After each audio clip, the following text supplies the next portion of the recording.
In New Delhi, the Ministry of External Affairs expressed concern over the unremitting hostilities against minority Hindus in Bangladesh, but the targeted killings continue. 2 lynchings and 1 Hindu auxiliary force guard shot dead at point-blank range by a colleague. But is that narrative that the Muhammad Yunus administration was falsely blaming India for the Hadi killing coming apart, with the Hadi murder accused surfacing in Dubai and then releasing a video from there? Are India-Bangladesh ties set to deteriorate in the run-up to February elections? Joining me on India First, Salauddin Shoaib Choudhury. He's a counter-terrorism specialist and the editor of The Blitz. Joins us from Dhaka. Ambassador Pinakranjan Chakravarti is former Indian High Commissioner to Bangladesh. Subir Bhaumik is a respected senior journalist and author. Gentlemen, welcome. Salauddin Choudhury, has the statement of Faisal Karim Masood, an accused in the Hadi murder from Dubai, blaming the Jamaat-e-Islami, does that expose that fake narrative of the Muhammad Yunus administration blaming India? How is that being viewed in Bangladesh, sir? Thank you very much, Gaurav Sawant ji. Namaskar. Namaskar. You see, the narrative that Muhammad Yunus, his Islamist cabal, and Pakistan, I think they have been trying to spread to the country and the world that Hadi's killer, this Faisal Karim Masood, has fled to India and now is in Ramuhir in Meghalaya. Even with this bogus propaganda, Yunus regime even summoned the Indian High Commissioner in Dhaka, Mr. Pranay Varma, and even demanded that the killer should be handed over to Bangladesh. Now what happens?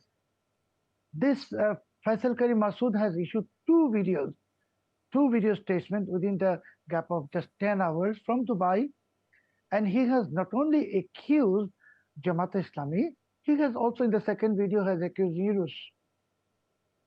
And he has explained his relations with Hadi, that he went to Hadi for using him as a lobbyist in getting some government job, for which Hadi took 500,000 taka as advance, meaning Hadi was making money through this kind of the lobbyist activities.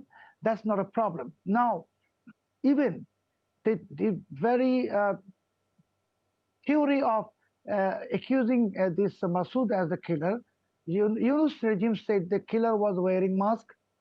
Yes. And they were in a motorbike. But you and I both know that even FBI, even CIA, they cannot identify a criminal when they wear the mask. And they say they identify the killer to the motorbike by seeing the number plate. And after 3 days, they said that number plate was fake.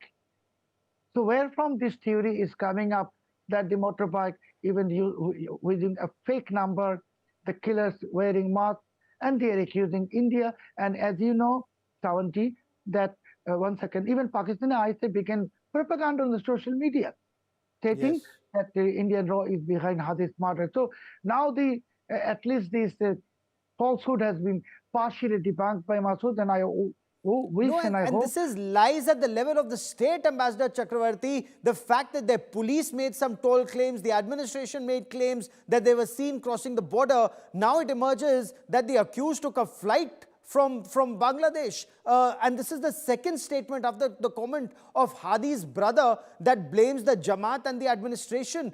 What explains this continued deflection tactics of the Muhammad Yunus administration in your view, Ambassador? It's very clear. These are very well laid out plans to build narrative against India.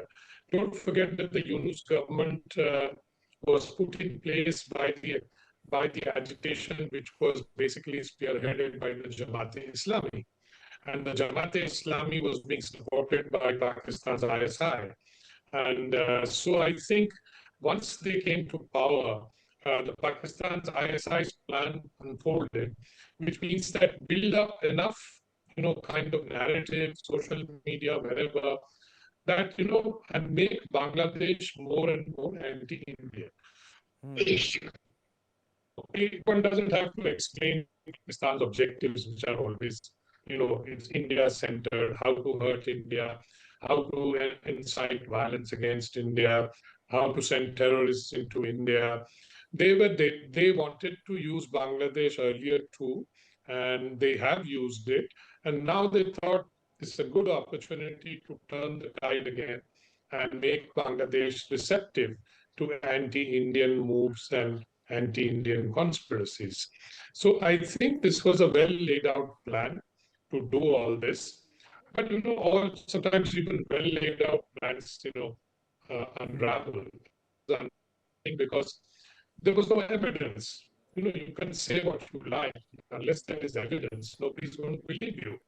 No, but imagine here is the head of an administration who's a Nobel laureate, and his administration is lying through the teeth and blaming India without a shred of evidence. Subir, Bhaumik, is there evidence to indicate that Hadi killers fled to India? Or again, is that desperate deflection tactics of the Yunus regime wanting to fan anti-India fire in the run-up to the February 2026 elections, sir? Well, Hadi was actually killed, as his brother has rightly said, by people within who were close to Mr. Yunus. Actually, he pointed a finger very clearly to NCP. If you notice, Hadi has been critical of Awami League, critical of India, but he has been also very critical of the National Citizens Party. He said on several occasions, as Shoaib will surely recall, that much as the Awami League has, sort of made 71 its own stuff, has monopolized 1971, the July Revolution, as they call their last year's incident, were monopolized by the NCP. And, this did not go well with a lot of top NCP leaders. Now, Hadi's brother is not a fool to make such a straightforward accusation in present Bangladesh, where mobs can beat up anyone or kill anyone. True. He will not take the risk unless he was terribly sure of evidence to the effect that his killers were actually people who were close to the Yunus administration, within it, whatever. This is a deflection tactics, blaming India. I mean, in Bangladesh, as they say, when we talk between each other and somebody says, please get me to do, we call it todbir in Bangladesh, that you want something done and you want to get it done, you want Indian influence. So I often joke and say, ये किसका बेगम किस मियाँ के साथ रहेगा वो भी क्या इंडिया फैसला कर देगा, and I'm True, that is how much they blame India. But Ambassador Chakravarti, Ambassador Chakravarti, how do you view the visit of Dr. Jaishankar to Dhaka to attend the last rites of Begum Khaleda Zia? Is that a courtesy call? Is that diplomaties, or is that an outreach with an attempt to reset ties with the BNP leadership, sir? It's a mixture of all what you said. I mean, I think India in its foreign policy, has to deal with its neighbors, because this is a compulsion of geography and history and everything else, and our own interest in promoting a neighborhood which is mutually sort of supportive, in which we can do business and create more prosperity and deal with our problems, which are many of them which are common. And that is always the intention of Indian policymakers. Now, hence, I think we are doing, maybe call it outreach, but also some diplomatic protocol. After all, she was, Khaleda Zia was a former Prime Minister. Prime Minister. And funeral, and clearly there must have been indications from, or some notes would have been sent out to all countries saying that we are having this, we would like to have you represented. And then I think India government would have decided that Jaishankar should be presented, which means that we are making a high-level representation there to show that that we are willing to do business with the new government whenever it comes after the election. And since most people think that it is going to be the BNP with Tariq Rahman now its head, and possibly the next Prime Minister. So I think that was the thought probably behind, sending Dr. Jaishankar to Dhaka. Okay. And I believe it was the right decision. Salauddin Chaudhury, will that anti-India sentiment continue to be fanned by the Jamaat-e-Islami in Bangladesh now with that focus shifting entirely to Tariq Rahman's leadership ahead of elections? Mr. Sawant, you see, for Mr. Tariq Rahman, particularly with the presence of His Excellency S. Jaishankar at the funeral of Khaleda Zia, now it is time for him to realize that India is never an enemy of Bangladesh. It's an ally, it's a friend of the people of Bangladesh, number one. Number two, for Tariq Rahman, the biggest challenge to become the next Prime Minister on February 12th is Jamaat-e-Islami and Muhammad Yunus. Because you know that on 12th of February, Yunus is also simultaneously holding a referendum, which gives the legitimacy to his July charter. And once he gets it legitimacy, then on the 12th of February, whoever wins in the general election, Yunus will declare himself as a supreme leader and his government will turn into a revolutionary government. In that case, Tariq Rahman, even if he becomes a prime minister, he will become a prime minister like Iran or North Korea. So for the sake of freeing the democracy of Bangladesh, for getting Bangladesh liberated from the evil clutches of Pakistani ISI and Yunus and the Islamist jihadist cronies, Tariq Rahman now will have to look for an ally in political field. And that ally is no other party than Awami League. Because in the previous time, every time there was a demonstration for democracy or anti-military dictatorship protest, Khaleda Zia and Sheikh Hasina fought together. So they did come together against the military regime, but now with the Awami League already pushed out, can Tariq Rahman come to par? Because when you look at all the surveys, they seem to indicate that Jamaat-e-Islami and BNP are almost neck and neck, or Tariq Rahman is just a little ahead. But Subir, Bhaumik, this clearly would indicate that this is not the end of the road for Nobel laureate Professor Muhammad Yunus post the elections in Bangladesh, because many say, and as you heard Mr. Choudhury also indicate, he may want to, post the referendum, become the all-powerful head of Bangladesh. Well, as I've said before in your program as well, and in many other, channels, that Yunus is desperate to become president because he wants immunity from prosecution. There have been several charges against him: money laundering, financial irregularities, labor law violations, and now, of course, a lot of conflict of interest cases, because after becoming chief advisor, he has got a lot of favors done to his Grameen group of companies. So he wants immunity from prosecution. He also, if he becomes president, is the supreme commander of the armed forces. Most importantly, please note that this election is not just an election, there is also a referendum along with it. And one of the agenda of that referendum, yes or no, is if this is accepted, the July Charter, then the president of Bangladesh, more powers to president. That's one of the major themes of this July Charter. So if the July Charter is accepted in the referendum, if the referendum is held alongside the election, and if the elections are not postponed, Yunus will desperately try to be president, because then he will emerge as the most powerful president in the history of Bangladesh. No president before would have had so much powers. So he is a power-hungry man. Do we see a clash, Ambassador Chakravarti, between Tariq Rahman and Muhammad Yunus and Jamaat-e-Islami coming closer to Professor Muhammad Yunus in the weeks ahead, in the run-up to the February elections? Well, according to the current lineup, if the BNP and its allies, smaller parties, will be fighting against Jamaat and the NCP, because the NCP, the Students' Party, has now allied with the Jamaat. Now, the NCP is a creation of Professor Yunus, and hence I think that Professor Yunus's guiding hand behind this alliance is very clear. And I agree with Subir what he said about Professor Yunus wanting to remain in power. And when I met him in 2007, when he had floated a political party to fight in the 2008 elections, it became clear to me that he has been seeking a political role in Bangladesh. And that is what I had assessed at that time.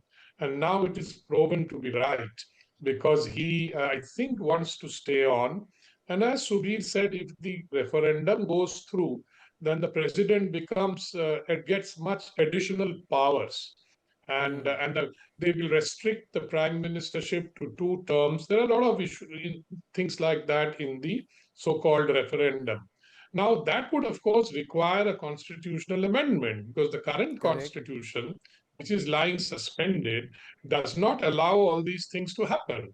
So they will have to then go through the National Assembly to get the constitutional amendment.